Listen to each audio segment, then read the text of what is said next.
जय हिंद विद्यार्थियों। आज हम पढ़ने जा रहे हैं, हमारा आज का चैप्टर है पर्वत, पठार और मैदान, यानी माउंटेन्स, प्लेच्यू एंड प्लेन्स।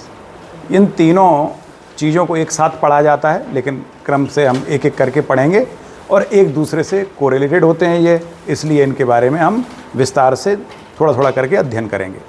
तो आज विशेष रूप से मैं आपको पढ़ाऊँगा पर्वतों और पठारों के बारे में। अगले लेक्चर में मैदान ही मैदान पढ़ेंगे हम। तो आइए, पर्वत पठार के बारे में जब बात करते हैं तो सबसे पहले ये जानना ज़रूरी है कि पृथ्वी पर पर्वत और पठार, इन दोनों में फ़र्क क्या होता है। किसे कहेंगे पर्वत और किसे कहेंगे पठार। हम जानते हैं विद्यार्थियों कि विभिन्न, चाहे जो भूगर्भिक हलचलें हैं उनमें, चाहे आंतरिक हलचल हों या बाहरी हलचल हों, इन कारणों से, विशेष रूप से आंतरिक हलचलों के कारण, ज़मीन के अंदर जब हलचलें होती हैं तो उससे ज़मीन का कोई पार्ट ऊपर ऊंचा उठ जाता है। या तो प्लेट टेक्टोनिक थ्योरी के आधार पर हम कह सकते हैं कि ज़मीन के निचले भाग ऊपर उठ गए, अथवा दूसरा तरीका ये है कि अंदर का मैग्मा निकल कर बाहर आ गया और फिर डिपॉजिट हो गया और डिपॉजिशन से ऊंचे ऊंचे टीले बन गए या पहाड़ बन गए, ऐसा कह सकते हो आप। तो कुल मिला के एक फ्लैट मैदान के ऊपर पाए जाने वाली ऊंची आकृतियों को, स्थल आकृतियों को हम माउंटेन और प्लेच्यू के नाम से जानते हैं। तो सामान्य तौर पर जब ज़मीन के अंदर का कोई भाग ऊपर उठेगा तो ऊपर उठते समय बस आप इतना याद रखेंगे कि ये एक प्लेन है, ये प्लेन है। ये प्लेन दो प्रकार से ऊपर उठता है। एक तरीका होता है इसका ये ऊपर उठने का, ऐसा। जब ये ऐसा ऊपर उठता है तो इसको हम कहते हैं पर्वत, यानी माउंटेन। तो इसकी क्या विशेषता है? इसकी विशेषता ये है कि इसके ऊपरी भाग पर, शीर्ष पर मैदान नहीं पाए जाते, या शीर्ष भाग फ्लैट नहीं होते, ये शीर्ष भाग नुकीले होते हैं, कोन जैसे। दूसरी बात, पर्वतों के ढाल आप देखेंगे, ये ढाल है पर्वत का। अगर ये पर्वत है तो इसका जो ढाल देखेंगे कितने डिग्री का कोण बनाएगा। पर्वतों के ढाल 30 से लेके और लगभग 60 डिग्री तक का कोण बनाते हैं। ये कोण पाया जाता है पर्वतों का, ये ढाल। लेकिन अगर यही पठार होता तो पठार ऐसा ना उठकर, पठार कैसा उठता? अगर ये मैदान है और मैदान से पठार बन रहे हैं तो पठार इस तरह से उठेंगे, ऐसा। ये पठार बन गया, देखिए आप, ये पठार है। अब इस पठार में और पर्वत में क्या अंतर था? पठार के ढाल शार्प होते हैं, बिल्कुल सीधे खड़े ढाल होते हैं पठार के, लेकिन ऊपर के भाग फ्लैट होते हैं। ऊपर में मैदान पाए जाते हैं, अच्छे खासे बड़े बड़े मैदान होते हैं पठारों के ऊपर।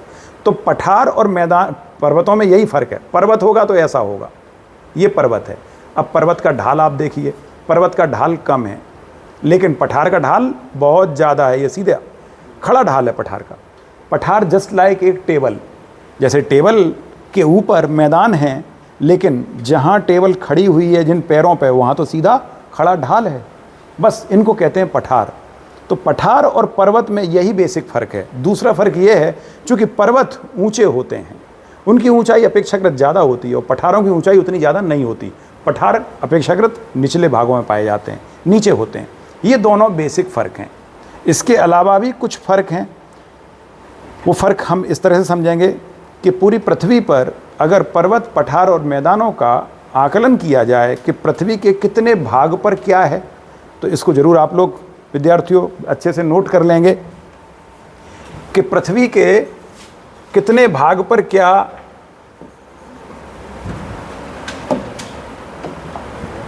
अगर मैं पर्वतों की बात करूं, पर्वत यानी माउंटेन। अगर पठार की बात करें,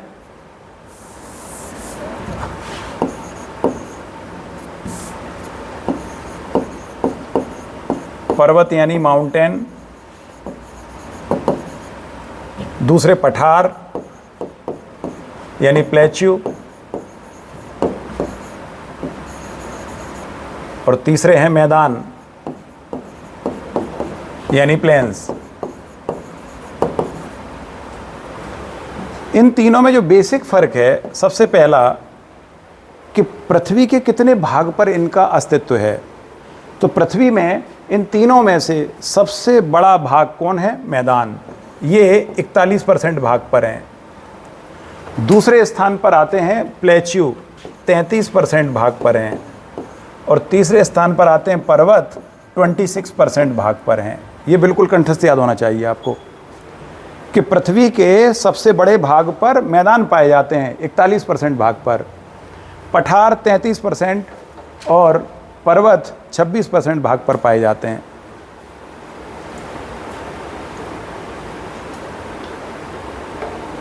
अब बात करें हम जनसंख्या की, कहाँ पर कितनी जनसंख्या पाई जाती है।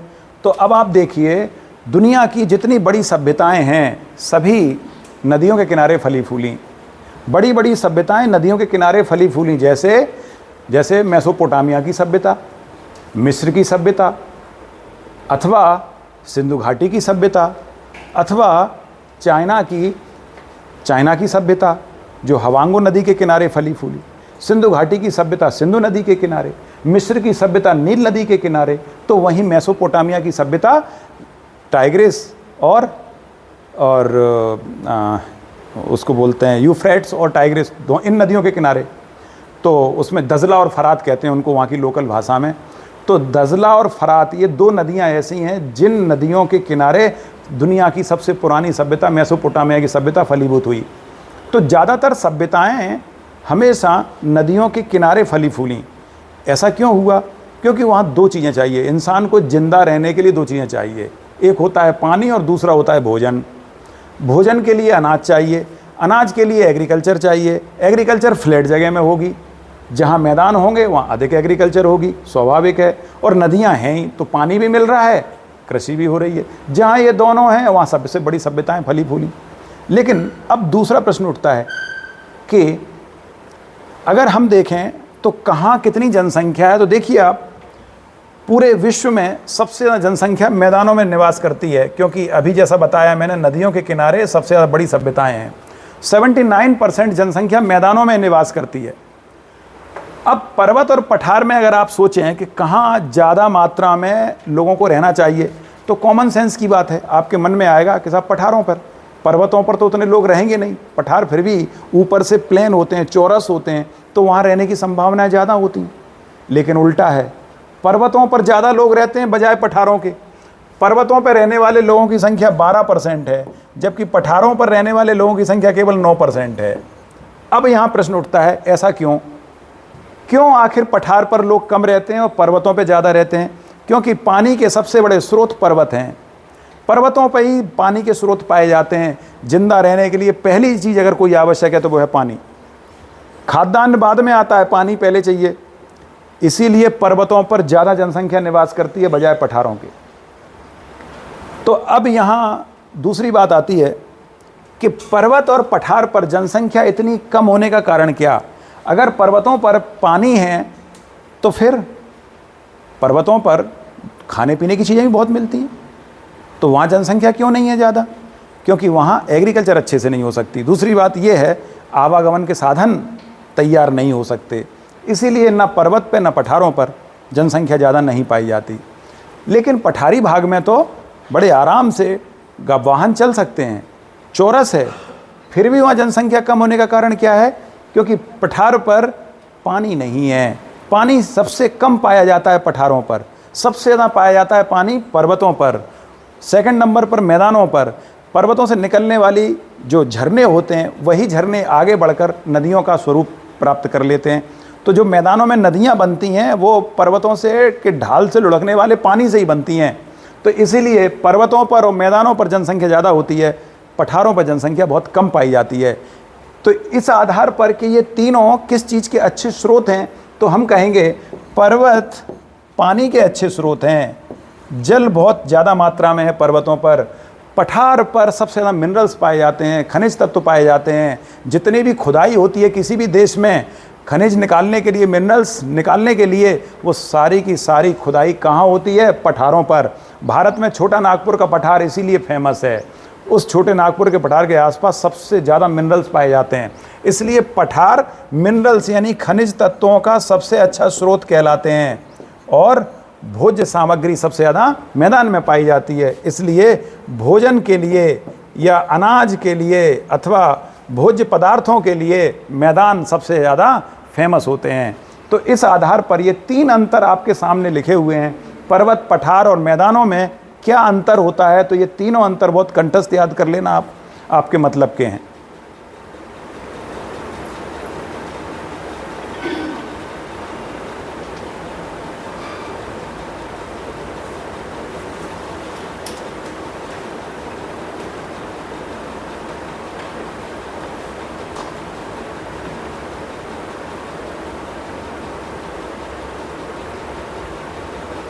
पहले वाले में क्या है, भूभाग का कितने प्रतिशत ये आकृतियां हैं। दूसरे वाले भाग में यहाँ पर रहने वाली जनसंख्या का प्रतिशत, और तीसरे वाले भाग में यहाँ पर मिलने वाले रिसोर्सेज। ठीक है, तो 3 आधार पर हमने इनमें डिफरेंस किए हैं।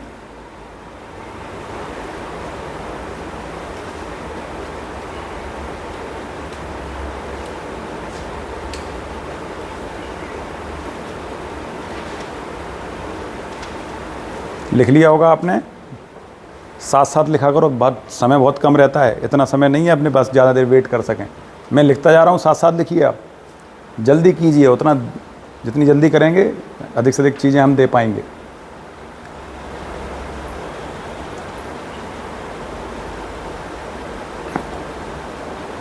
तो अब आते हैं विद्यार्थियों हम अगले बात पर, कि जब हम पर्वत और पठार के बारे में पढ़ने जा रहे हैं तो हमें यहाँ यह जानना ज़रूरी है कि क्या पर्वतों की ऊंचाई हमेशा पठारों से ज़्यादा होती है? नहीं, ज़रूरी नहीं है ये।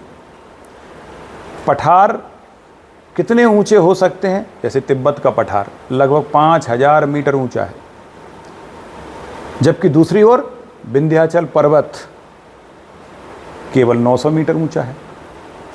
विंध्याचल पर्वत केवल 900 मीटर ऊंचा है, फिर भी पर्वत है। तो दूसरी ओर पठार की बात कर रहे हैं तो हम कह रहे हैं तिब्बत का पठार या पामीर का पठार, ये कितने ऊंचे हैं? 5000 मीटर ऊंचे हैं। तो इसका मतलब ये बिल्कुल नहीं है कि हमेशा पठार जो है वो पर्वतों से नीचे होते हैं। कई मामलों में पठारों की ऊंचाई पर्वतों से भी ज़्यादा होती है, लेकिन फिर भी उन्हें पठार क्यों कहा जा रहा है? क्योंकि उनके ऊपर के भाग सपाट हैं, मैदान जैसे हैं, लेकिन वो खड़े हैं, पृथ्वी से खड़े हुए हैं, उनके ढाल सीधे हैं और ऊपर चौरस हैं, इसलिए उनको पठार कहा जा रहा है। विद्यार्थियों, एक पेरू की सभ्यता है जिसे इनका सिविलाइजेशन के नाम से जाना जाता है। ये वो सभ्यता है जो कहाँ फली फूली? पर्वत पर। तो पर्वत पर भी सभ्यताओं का जन्म हुआ। सभ्यताओं का जन्म 2 ही जगह हुआ, या तो मैदानों में, अन्यथा पर्वतों पर। पठारों पर कभी सभ्यताओं का जन्म नहीं हुआ। तो दुनिया की सबसे बड़ी सभ्यताएं या तो मैदान में मिलेंगी, या फिर अगर अन्य कोई सभ्यताएं हैं तो वो पर्वतों पर पाई जाएंगी।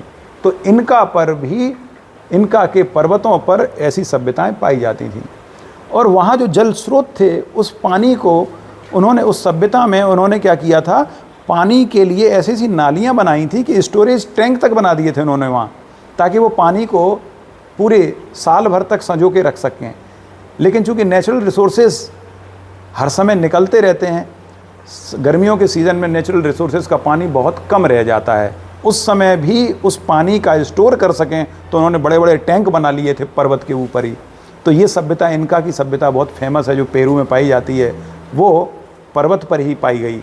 लेकिन परीक्षा में प्रश्न आता है कि बताइए निम्न में से किस स्थान पर सभ्यता का जन्म कभी नहीं हुआ? तो वो है पठार। क्लियर हुआ? प्लेच्यू। प्लेच्यू पर सभ्यता का जन्म नहीं हुआ। सभ्यता का जन्म या तो प्लेन्स में हुआ अथवा पर्वत, माउंटेन्स पर हुआ।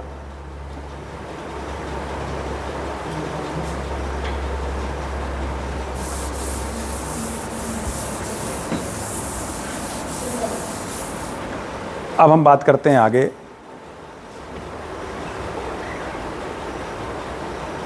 जब पर्वतों की बात आती है तो पर्वत होते कितने प्रकार के हैं? पर्वतों का जब जन्म हुआ, उत्पत्ति हुई, तो उस आधार पर, उत्पत्ति के आधार पर या बेसिस ऑन ओरिजिन अगर हम बात करें, उनकी उत्पत्ति जिस आधार पे हुई है, वैसे पर्वत 5 प्रकार के होते हैं। सबसे पहले पर्वत फोल्डेड माउंटेन के नाम से जाने जाते हैं। फोल्डेड माउंटेन उन माउंटेन को कहते हैं जो टेक्टोनिक रिएक्शन के थ्रू बने, अर्थात जब चट्टानों में आपस में एक दूसरे से टकराहट हुई, उनका अभिसरण हुआ, अभिसरण से चट्टानें एक दूसरे के पास में आईं और एक चट्टान ने दूसरी चट्टान को धक्का मारा।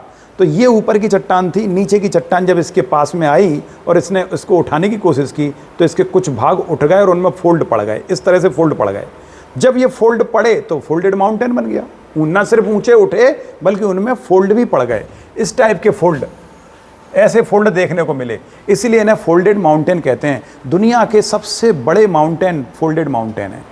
दुनिया के सबसे बड़े माउंटेन फोल्डेड माउंटेन का उदाहरण है। उनमें चाहे भारत के ऊपर पाए जाने वाला हिमालय हो, अथवा दक्षिण अमेरिका महाद्वीप का एंडीज पर्वतमाला हो, अथवा उत्तर अमेरिका की रॉकीज पर्वतमाला हो, ये सारे पर्वत, इनके अलावा अगर हम यूरोप में देखें तो यूरोप में एल्पस और यूराल पर्वत, ये जो कि यूरोप को एशिया से अलग करता है, अथवा एल्पस पर्वत, ये दोनों ही पर्वत, ये 4-5 पर्वत जो मैंने बताए, इनके अलावा अफ्रीका का एटलस पर्वत, ये सारे पर्वत फोल्डेड माउंटेन के उदाहरण हैं। तो याद रखेंगे, फोल्डेड माउंटेन ये किस बात का संकेत देते हैं? दुनिया के सबसे बड़े पर्वत फोल्डेड माउंटेन है। और ज़्यादातर ये वो पर्वत हैं जो नवीन प्रकार के हैं, यानी इनकी एज ज़्यादा नहीं है। इन्हें हिंदी में वलित पर्वत भी कहते हैं। फोल्डेड माउंटेन को वलित या मोड़दार पर्वत कहा जाता है, और इनकी उम्र कम है अपेक्षाकृत अन्य पर्वतों की तुलना में।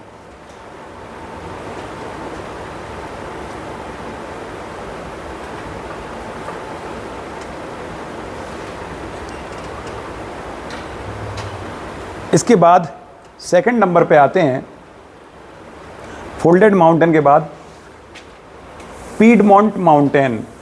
पीडमोंट यानी पर्वत पदीय, सॉरी, पहला हो गया फोल्डेड माउंटेन। इसके बाद है दूसरे नंबर पर हम ले लेते हैं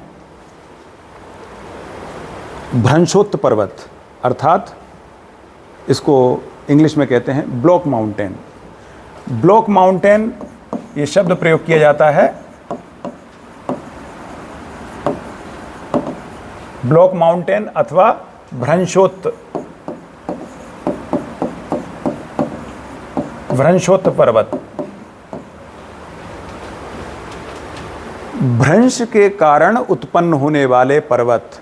भ्रंश माने होता है सामान्य भूमि में अचानक से कहीं उठाव या कहीं धसाव जैसी स्थितियां निर्मित हो जाएं। जैसे फॉर एग्जाम्पल हमारे यहाँ विंध्याचल और सतपुड़ा के बीच में नर्मदा घाटी है बहुत बड़ी, तो वो एक रिफ्ट वैली है, भ्रंश घाटी है।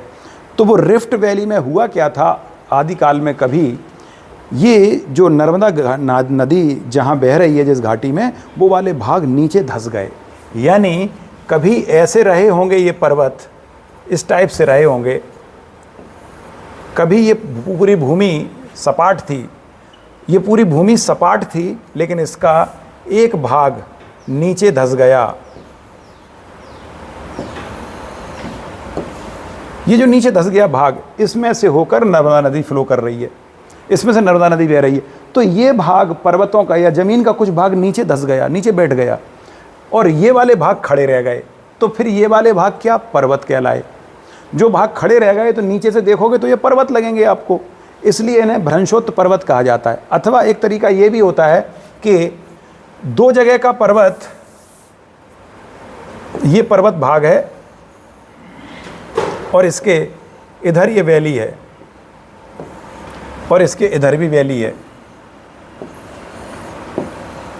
ये भी वैली है, ये भी वैली है। ये देखिए, ये वाली वैली और ये वाली वैली, एक भाग खड़ा रह गया, बाकी साइड के भाग नीचे धस गए। तो नीचे के धसे हुए भागों के कारण ये वाला भाग खड़ा हुआ दिखाई देता है हमको, तो ये भी भ्रंशोत्त पर्वत है।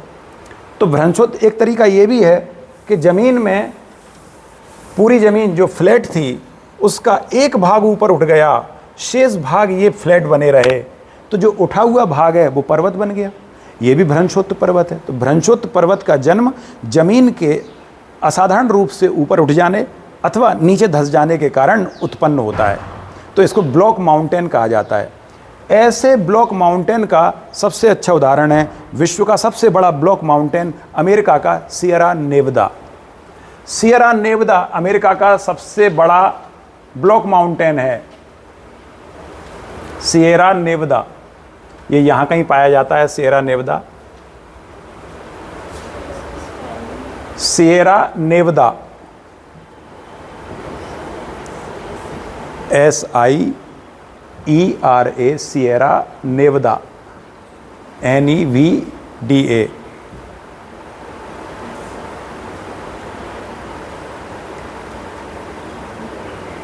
विश्व का सबसे बड़ा ब्लॉक माउंटेन है। दूसरा जर्मनी का ब्लैक फॉरेस्ट। ये दो इसके अच्छे उदाहरण हैं।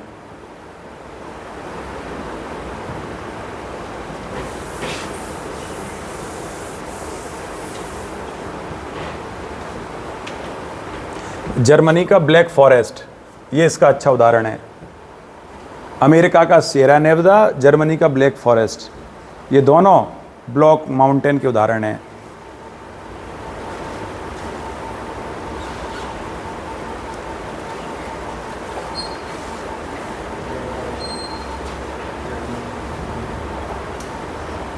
तीसरा है dome shaped mountain. Dome shaped,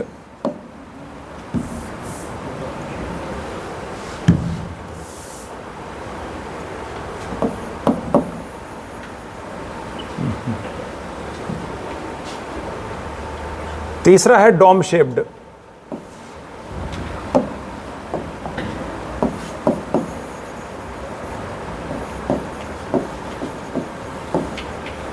गुंबदाकार पर्वत कहते हैं जिसको। गुंबदाकार पर्वत ऐसे पर्वत हैं जो भूगर्भिक हलचलों के कारण गुंबद के शेप में उठ गए, ऐसा शेप बना लिया, ये गुंबदाकार पर्वत कहलाते हैं। ये बहुत ऊंचे नहीं होते।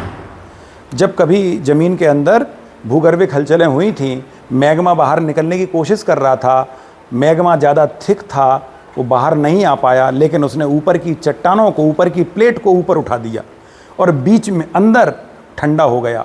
इस तरह से ये गुंबद नुमा शेप बन जाता है। इसको गुंबदाकार या डोम शेप्ड माउंटेन कहते हैं। इसका सबसे अच्छा उदाहरण अमेरिका का ब्लैक हिल्स और बिग हॉर्न्स। ब्लैक हिल्स और बिग हॉर्न्स, ये दो अमेरिका के गुंबदाकार पर्वत के उदाहरण हैं। ब्लैक हिल्स और बिग हॉर्न्स।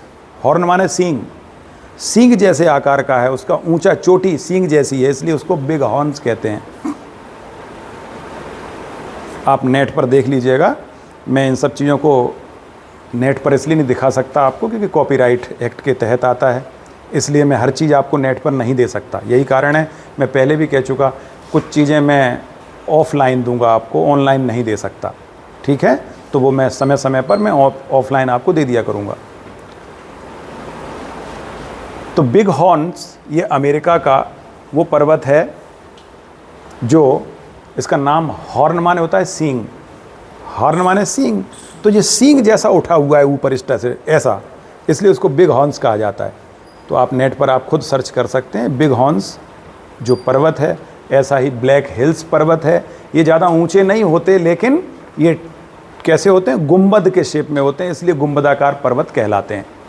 इसके बाद अगला है माउंटेन्स ऑफ एक्यूमुलेशन या संग्रहित पर्वत। हिंदी में कहते हैं संग्रहित अथवा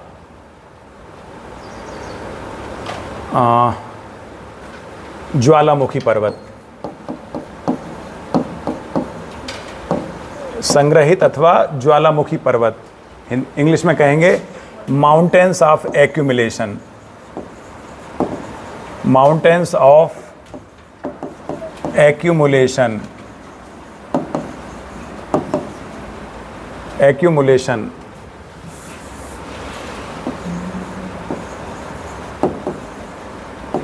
अथवा वॉल्केनिक माउंटेन। वॉल्केनिक माउंटेन यानी ज्वालामुखी पर्वत, माउंटेन्स ऑफ एक्यूमुलेशन मीन्स संग्रहित पर्वत। ठीक, तो इसका सिंपल उदाहरण है, हमने जितने ज्वालामुखी पर्वत पढ़े हैं वो सब इसके अंतर्गत आते हैं। हमने ज्वालामुखी पढ़े थे, अगर आपको याद हो तो। इटली के 3 बताए थे, सिसिली, वेसुवियस, स्ट्रोम्बोली। जापान का फ्यूजियामा, तंजानिया का किलिमंजारो।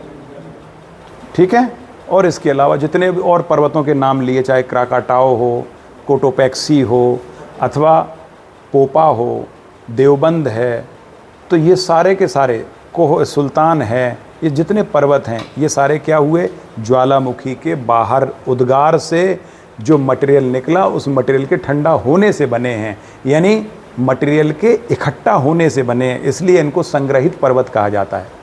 तो ये जितने ज्वालामुखी पर्वत हैं सब इसके अंतर्गत आते हैं। 5वां नंबर आता है अवशिष्ट यानी residual. Residual mountain. Residual mountain का मतलब होता है अवशिष्ट पर्वत, ऐसे पर्वत जो बचे हुए हैं, जो बचे हैं यानी आदिकाल में बने थे, उस समय बहुत ऊंचे हुआ करते थे, समय के साथ इनका अपरदन हुआ, इरोजन हुआ, ऊपर से कटते छटते चले गए, अब उनके ठूंठ बचे रह गए, यानी वो बहुत उनका बहुत छोटा सा भाग बचा है, मैक्सिमम भाग उनका ख़त्म हो गया। ऐसा ही सबसे अच्छा उदाहरण है अरावली पर्वत।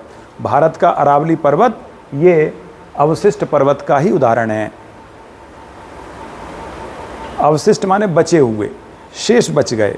भारत में विंध्याचल, सतपुड़ा ये भी अवशिष्ट पर्वत के उदाहरण हैं। ये भी बहुत पुराने हैं और इनका बहुत अच्छा हद तक ऊपर से अपरदन हो चुका है। एक समय इनकी ऊंचाई बहुत ज़्यादा हुआ करती थी, अब इनकी ऊंचाई काफ़ी कम रह गई है, इसलिए अवशिष्ट पर्वत के उदाहरण हैं। भारत में अगर आपसे कोई पूछे कि ब्लॉक माउंटेन का एग्जाम्पल बताइए, तो ब्लॉक माउंटेन का सबसे अच्छा एग्जाम्पल है सतपुड़ा और नीलगिरी। ये दोनों ब्लॉक माउंटेन के उदाहरण हैं। नीलगिरी पर्वत के भी दोनों तरफ की ज़मीन धसी हुई है और नीलगिरी पर्वत ऊंचा उठा हुआ है। इसी प्रकार सतपुड़ा के दोनों तरफ धसी हुई ज़मीन है, एक तरफ नर्मदा की घाटी है तो दूसरी तरफ ताप्ती की घाटी है और बीच में सतपुड़ा उठा हुआ है, इसलिए सतपुड़ा भी ब्लॉक माउंटेन का उदाहरण है।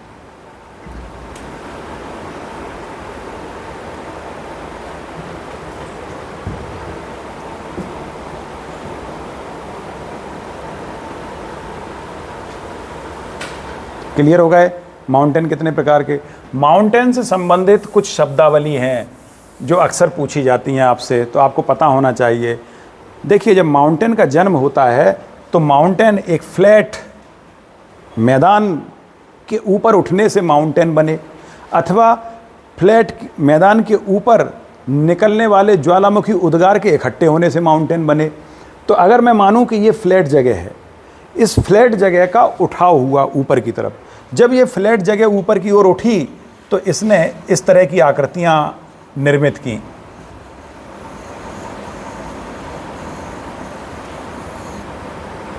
अब आप देखिए, अगर किसी पर्वत पर आप चढ़ें और उस पर आपको ऐसी चोटियां दिखाई दें, तो आप ये देखेंगे कि उस पर्वत की सबसे ऊंची चोटी पर भी चढ़ने के लिए आपको इतना तो चढ़ना ही पड़ेगा।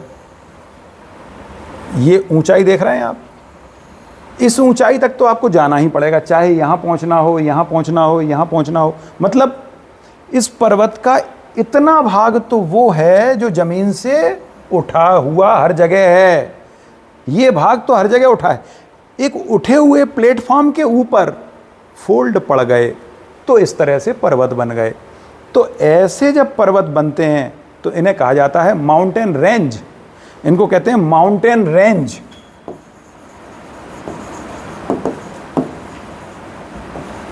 हिंदी में कहते हैं पर्वत श्रेणी। जैसे हिमालय, हिमालय एक पर्वत श्रेणी है, माउंटेन रेंज है।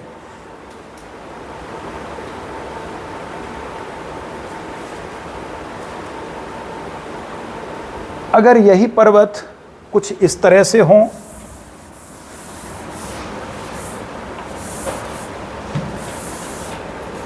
अगर यही पर्वत कुछ इस तरह से हों, ये फ्लैट ज़मीन है, एक पर्वत, दूसरा पर्वत, तीसरा पर्वत, चौथा पर्वत, तो हम क्या देख रहे हैं कि ज़मीन में थोड़ी थोड़ी दूरी पर पर्वत हैं, बीच के भाग फ्लैट हैं, बिल्कुल ज़मीन से लगे हुए हैं।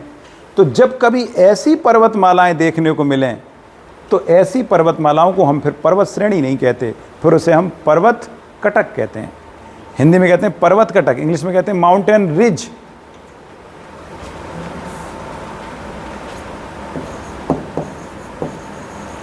हिंदी में कहते हैं माउंटेन रिज, इंग्लिश में माउंटेन रिज, हिंदी में पर्वत कटक। तो कटक और श्रेणी में अंतर समझ में आया? रिज और रेंज में क्या अंतर होता है, क्लियर हुआ?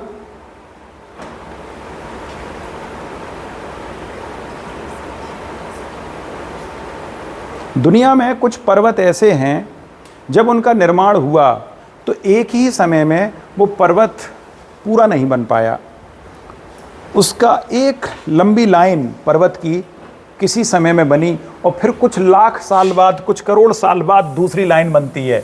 सपोज एक लाइन ये थी और इसी के साथ एक दूसरी लाइन और उत्पन्न हुई, फिर एक कुछ समय बाद फिर ये तीसरी उत्पन्न हुई और ये सब मिला के एक पूरा पर्वत कहलाता है। एक ही जगह पर है और लाइन बाई लाइन उसकी श्रेणियाँ उत्पन्न होती हैं। तो ऐसे पर्वतों को जो अलग अलग समय में उत्पन्न हुए लेकिन है एक ही पर्वत, फॉर एग्जांपल अमेरिका का रॉकीज माउंटेन, ये जो रॉकीज पर्वतमाला है ये इस तरह से बिखरी हुई है, लेकिन इसका हर एक लाइन अलग अलग काल में, अलग अलग समय में उत्पन्न हुई थी। इसीलिए ऐसे पर्वतों को हम कहते हैं माउंटेन चेन। माउंटेन चेन यानी पर्वत श्रृंखला। तो रॉकीज पर्वत श्रृंखला का उदाहरण है, माउंटेन चेन का उदाहरण है रॉकीज पर्वत।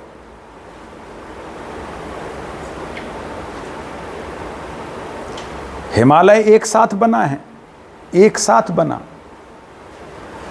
और ऐसा पर्वत जो एक ही समय में बने, श्रृंखलाएं भले ही अलग, ये लाइन अलग अलग हैं लेकिन एक ही समय में बने, तो उसे कहते हैं माउंटेन सिस्टम।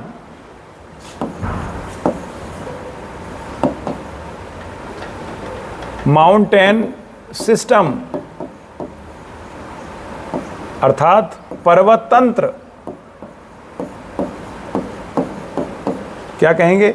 एक ही समय में बनने वाले पर्वतों की श्रृंखला, एक ही समय में बनने वाले पर्वतों की श्रृंखला को माउंटेन तंत्र कहते हैं, माउंटेन सिस्टम कहते हैं।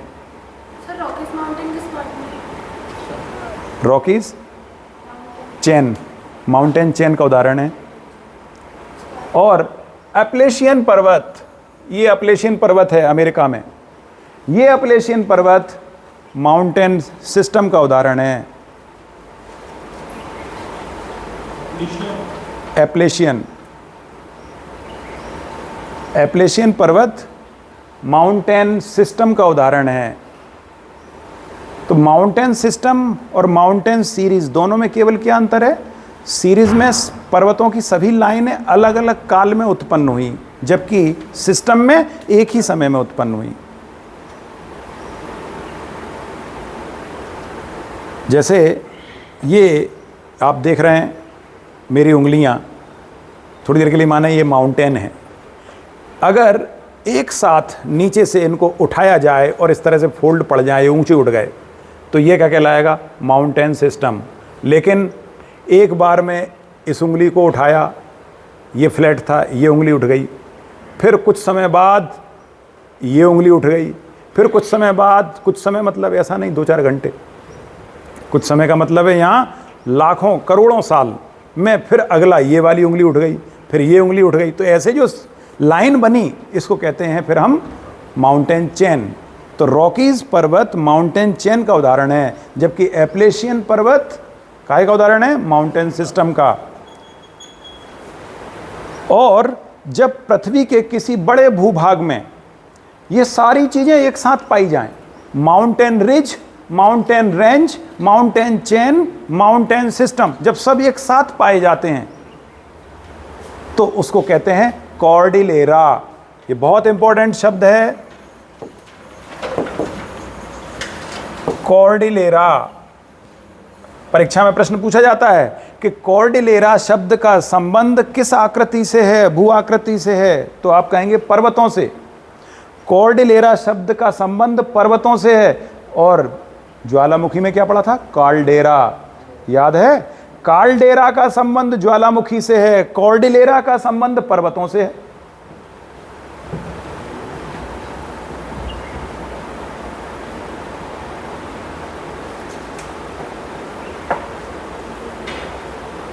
क्या होता है कॉर्डिलेरा? जब किसी एक ही समय में एक बड़ा भूभाग एक ही समय में एक बड़े भूभाग पर बहुत सारे पर्वत एक साथ पाए जाएं, एक ही समय में नहीं, एक साथ जब बड़े भूभाग पर, ये देखिए, ये वाला भाग देखिए,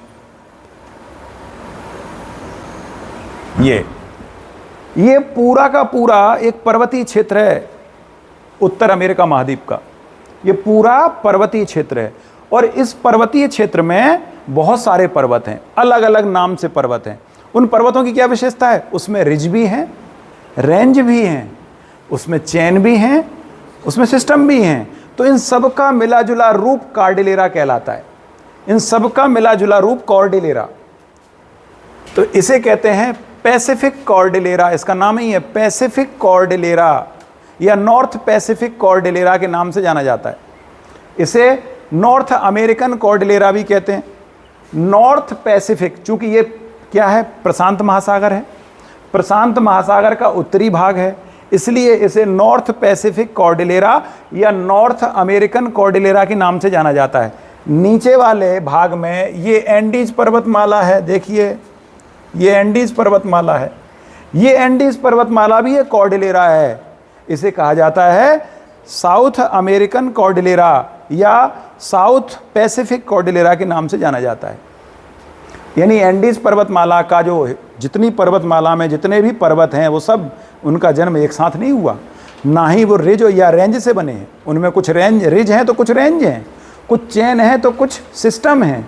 इस तरह से ये दोनों कॉर्डिलेरा हैं। दुनिया के सबसे बड़े कॉर्डिलेरा में इसका नाम गिना जाता है। विश्व का सबसे बड़ा कॉर्डिलेरा तो हम कहेंगे पैसिफिक कॉर्डिलेरा या north American Cordillera, north Pacific Cordillera के नाम से जाना जाता है। ये सबसे बड़ा कॉर्डिलेरा है दुनिया का।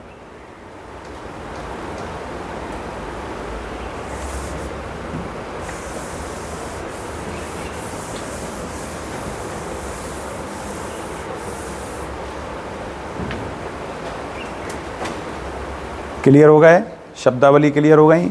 अब बात आती है प्लेच्यू की, यानी पठारों की। पठारों में जैसा कि हमने जाना कि पठार क्या होते हैं, कैसे बनते हैं। पठारों का उद्गम ज़्यादातर किससे हुआ है तो याद रखेंगे, जब ज़मीन से पतला मैग्मा बाहर आया था। पतला मैग्मा बाहर आया, पतले मैग्मे की क्या विशेषता थी? उसमें पतला मैग्मा में सिलिका की मात्रा कम थी, तो ज़्यादा मात्रा काय की थी उसमें? मेटल के ऑक्साइड की। मेटल के ऑक्साइड ज़्यादा मात्रा में थे, इसीलिए जितना भी पठार होते हैं उन सब की खुदाई में ज़्यादातर मिनरल्स पाए जाते हैं, क्योंकि पठारों का निर्माण ही बहुत ही थिन मैग्मा के ठंडे होने से हुआ है। तो थिन मैग्मा जब ज़मीन के बाहर आ गया और वो ठंडा हुआ तो उसने बहुत चौड़ी चौड़ी चट्टानें बना दी। एक प्रकार से आप ऐसे कह सकते हैं कि जब शील्ड वोल्केनो ठंडे होते हैं, शील्ड वोल्केनो पड़े थे ना, दुनिया के सबसे बड़े भूभाग में पाए जाते हैं। शील्ड वोल्केनो जब ठंडे होते हैं तो पठारों को जन्म देते हैं। तो वहीं पर्वतों की बात करें तो सबसे ऊंचे वोल्केनो ने कौन से थे? याद है सबसे ऊंचे वोल्केनो किस प्रकार के थे? सबसे ऊंचे ज्वालामुखी का नाम क्या रहता है? किस प्रकार के ज्वालामुखी सबसे ऊंचे होते हैं? कंपोजिट या स्ट्रेटो? कंपोजिट वोल्केनो जो होते हैं वो सबसे ऊंचे होते हैं, और सबसे नीचे में पाए जाने वाले शील्ड वोल्केनो होते हैं, जिनका लावा बहुत पतला होता है तो वो फैल जाता है ज़मीन पर, बहुत चौड़े दायरे में फैल जाता है, लेकिन क्षेत्रफल की दृष्टि से सबसे बड़े कहलाते हैं।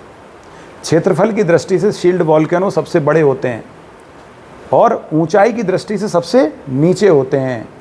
कंपोजिट सबसे ऊंचे होते हैं, उसमें एक ज्वालामुखी का मुख ना होकर एक से अधिक ज्वालामुखी के मुख पाए जाते हैं, इसलिए अलग अलग मुख से निकलने वाले मटेरियल के ठंडे होने से बहुत सारे लेयर फॉर्मेशन होता है, इसलिए कंपोजिट शब्द प्रयोग किया। कंपोजिट माने क्या होता है? Composition, different type of composition से बने, इसलिए कंपोजिट शब्द प्रयोग किया जाता है। उस दिन पढ़ाया था मैंने आपको ये। तो इसके बाद मैं बात कर रहा हूँ पठारों की। तो पठार दुनिया में पहले कितने प्रकार के होते हैं, आइए हम ये जान लें। तो सबसे पहले इंटरमाउंटेन प्लेच्यू।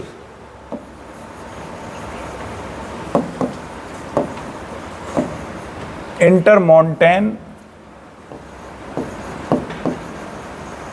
इसको बोलते हैं अंतर पर्वतीय, अंतर पर्वतीय पठार, इंटर माउंटेन प्लेच्यू।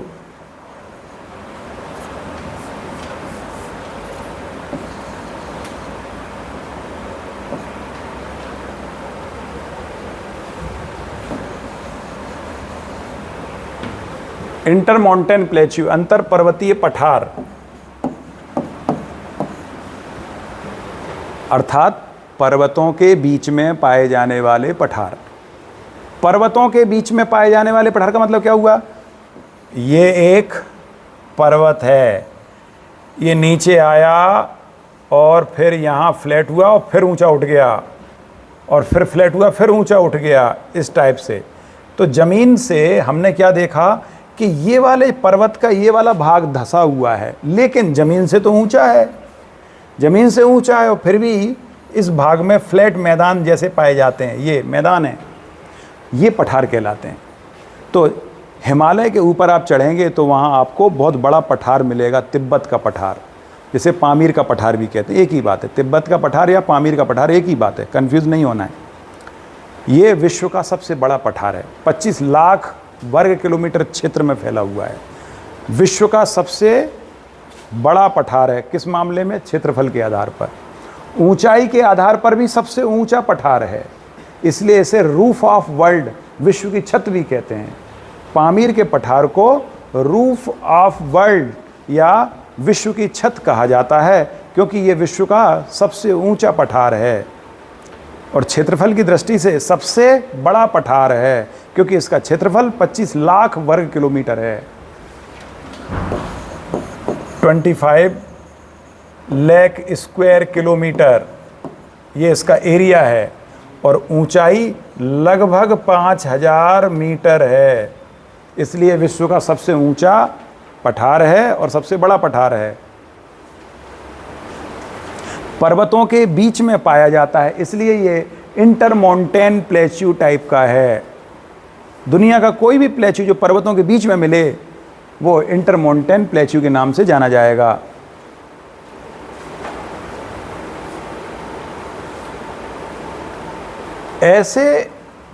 ऐसे पठार जो पर्वतों के फूट पर पाए जाते हैं, पर्वत के निचले भागों में पाए जाते हैं,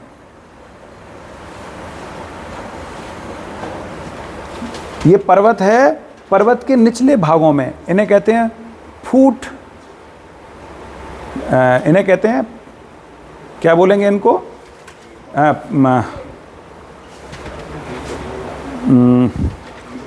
हिंदी में कहते हैं पर्वत पदीय पठार।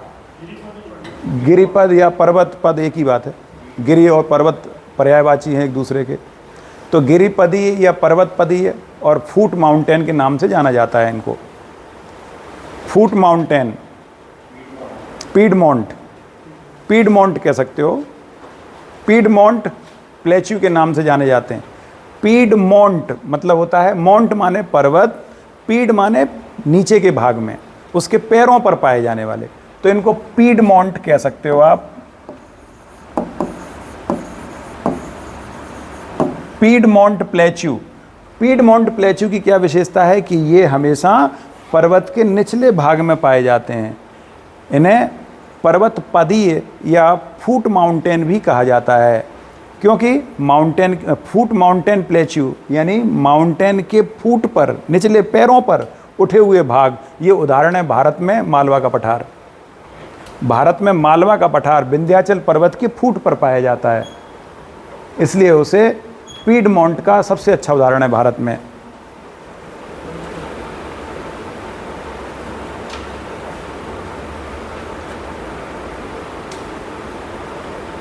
इसके बाद है कोस्टल, कोस्टल प्लेच्यू।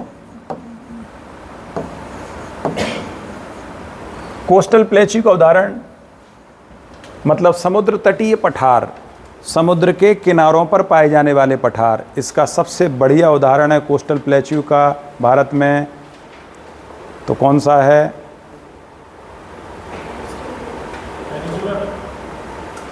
भारत में कोरोमंडल का तट, कोरोमंडल का पठार, वो कोस्टल प्लेच्यू का सबसे अच्छा उदाहरण है।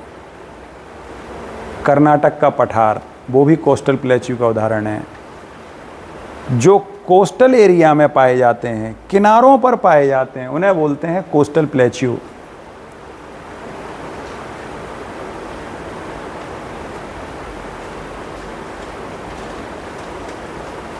इसके बाद अगला है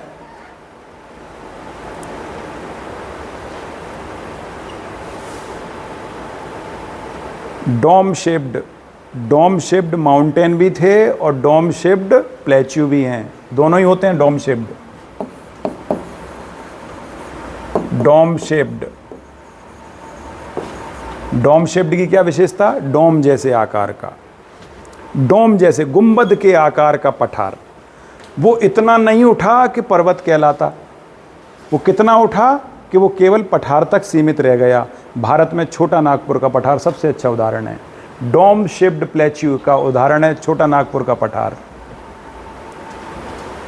प्लेच्यू आप छोटा नागपुर, ये डोम शेप्ड प्लेच्यू का ही उदाहरण है।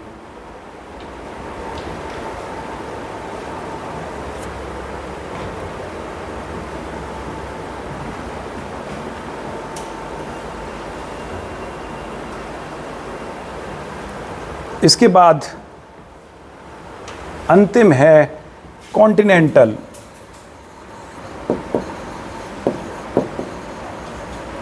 कॉन्टिनेंटल प्लेच्यू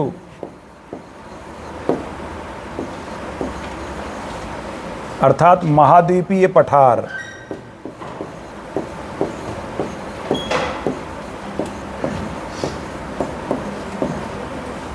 महाद्वीपीय पठार, महाद्वीपीय पठार का मतलब ऐसे पठार जो बहुत बड़े भूभाग पर लावा के ठंडे होने से बने, उन्हें महाद्वीपीय पठार कहते हैं। बहुत बड़े भूभाग पर लावा के ठंडे होने से बने, जैसे भारत में दक्षिण भारत का पठार या दक्कन का पठार, ये कॉन्टिनेंटल प्लेच्यू। कॉन्टिनेंटल शब्द का प्रयोग क्यों किया जा रहा है? क्योंकि ये सबसे आकार में सबसे बड़े होते हैं, बहुत बड़े होते हैं। ये बहुत बड़े होने के कारण इन्हें कॉन्टिनेंटल प्लेच्यू कहा जाता है। और ये लावा के ठंडे होने से बने हैं। ज्वालामुखी से निकला लावा और फैल गया बहुत बड़े भाग पर, उससे बन गए, इसलिए कॉन्टिनेंटल प्लेच्यू का उदाहरण है भारत में दक्कन का पठार।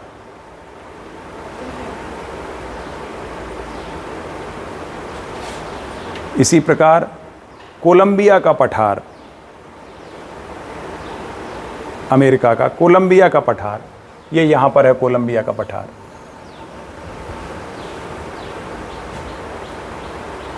ये भी लावा के ठंडे होने से बना है।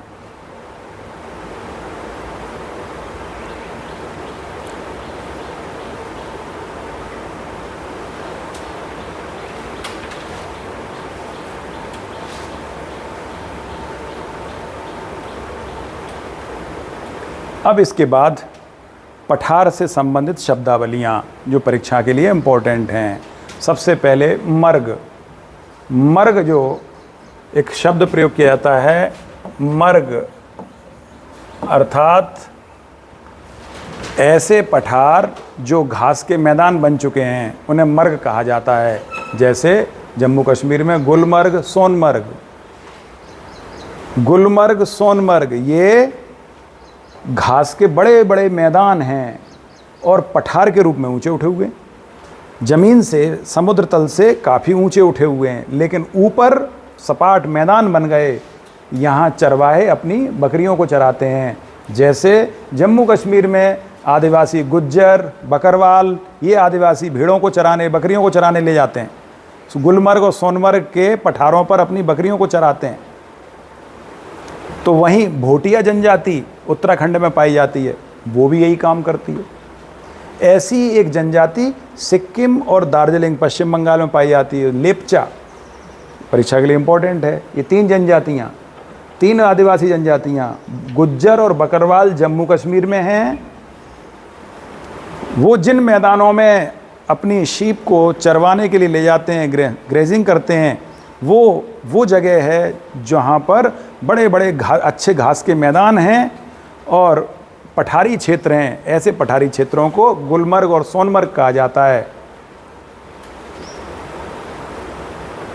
तो ऐसे ही पठारी क्षेत्र जब उत्तराखंड में पाए जाते हैं तो उनको कहते हैं पयार। पयार, ऊंचे क्षेत्रों को पयार कहते हैं, और वहाँ पाई जाने वाली जनजाति को भोटिया कहते हैं।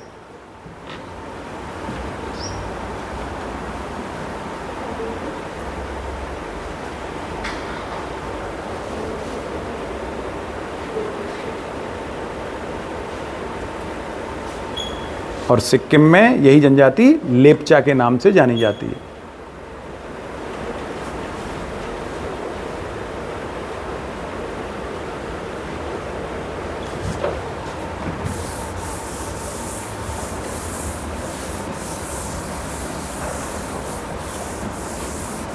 पठारों से जुड़ी शब्दावलियों में एक शब्दावली आती है मेसा।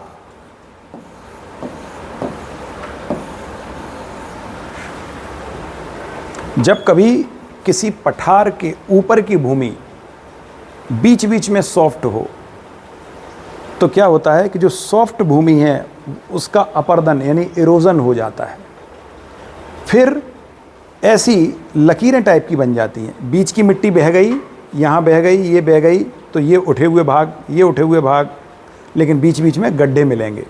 तो ऐसे पठार जिनमें ऊपरी लेवल पर बहुत अधिक इरोजन हो जाता है, अपरदन हो जाता है, तो वहाँ खड़ी खड़ी चट्टानें टाइप की मिलती हैं।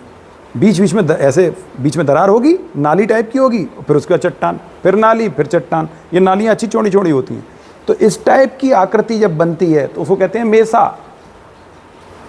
ऐसा टेबल टॉप जो खुरदुरा हो जाए, जिसमें बीच बीच में नालियाँ बन जाएं, तो उठे हुए भाग जो होंगे वो मेसा कहलाएंगे। तो पठारी क्षेत्रों में मेसा एक शब्द चलता है। मेसा क्या है? तो हम कहेंगे मेसा पठारों के ऊपर पाई जाने वाली खुरदुरा स्ट्रक्चर है, जिसमें से सॉफ्ट मिट्टी बह जाती है, कठोर चट्टानें बची रह जाती हैं, उसको मेसा कहते हैं।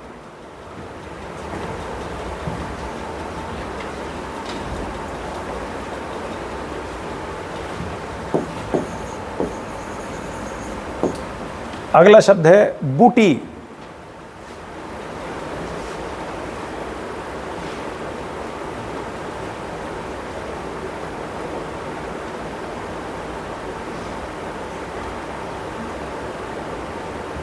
अगर कोई पठार इस टाइप से हो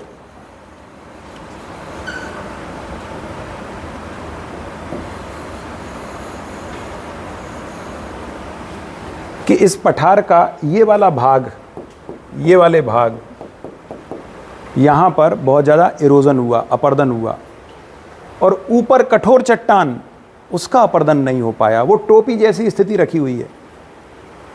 ये वाले भाग अपरदित हो गए, यानी यहाँ की मिट्टी, ये जो मिट्टी थी, ये मिट्टी कट गई, ऐसे ही इधर की मिट्टी कट गई, ये मिट्टी कट गई, शेष जो ये वाला भाग बचा रह गया टोपी नुमा, ये कहलाता है, इसको कहते हैं बूटी। तो बूटी पठारों, ऐसे पठार जिनके ऊपर कठोर चट्टानें बचती हैं और निचले भाग उनका बहुत ज़्यादा अपरदन हो जाता है, इरोजन हो जाता है, तो निचले भाग पतले और ऊपर के भाग चौड़े पाए जाते हैं, उन्हें कहते हैं बूटी।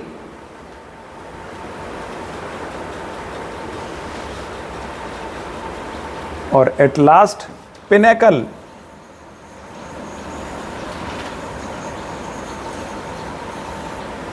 इस टाइप के स्ट्रक्चर जहां पठार के ऊपरी भाग बहुत पतले हो जाते हैं, निचले भागों की तुलना में ऊपर के भाग पतले हो जाते हैं, मिट्टी कट के बह गई, ये वाली मिट्टी कट गई, इधर की बह गई, तो केवल एक नुकीले खड़े कगार जैसे पाए जाते हैं, उनको कहते हैं पिनेकल। ये कहलाते हैं पिनेकल।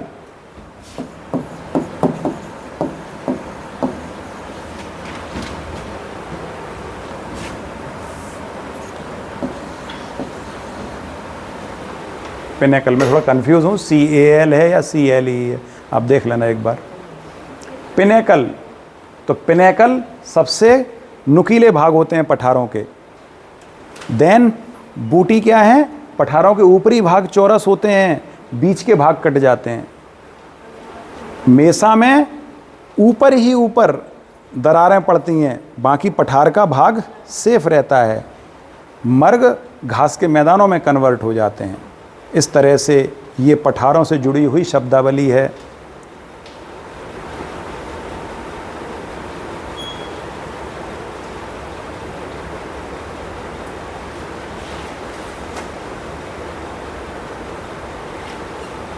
एक शब्द आता है रिज्यूविनेटेड प्लेच्यू।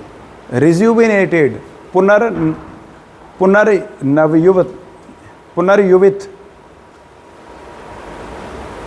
जैसे किसी का यौवन दोबारा आ जाए। आपकी जवानी एक बार चली गई दोबारा नहीं आएगी, लेकिन पठारों की जवानी दोबारा आ जाती है। एक बार जो पठार बना घिस घिस के ख़त्म होने की कगार पे हुआ, इतने में फिर से ज़मीन के अंदर फिर कुछ हलचल हुई, फिर से उठ गया ऊपर, तो दोबारा जवानी आ गई उसकी। तो उसे कहते हैं पुनर्युवनित। पुनर्युवनित इंग्लिश में कहते हैं रिजुविनेटेड।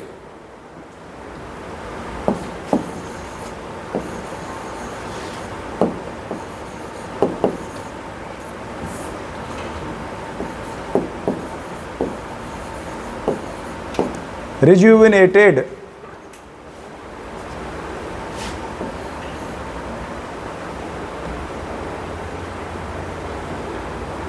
पुनर्युवनित।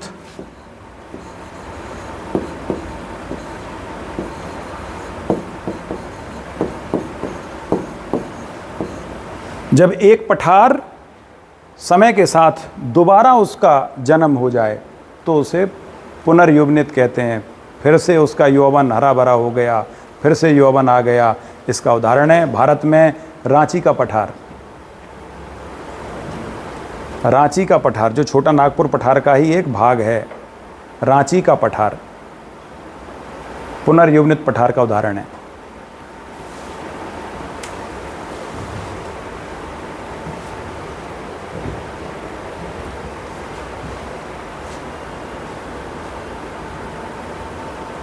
जैसे गंजे व्यक्ति के सर पर बाल उगा दो तो क्या कहलाएगा? उसका यौवन वापस आ गया है।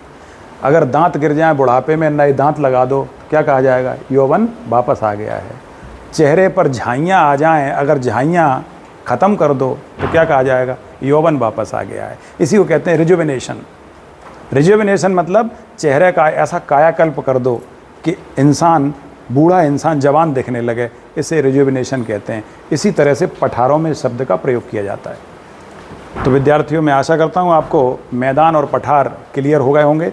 कल मैं आज पठार और पर्वत के बारे में पढ़ा, कल मैदानों के बारे में विस्तार से अध्ययन करेंगे। जय हिंद।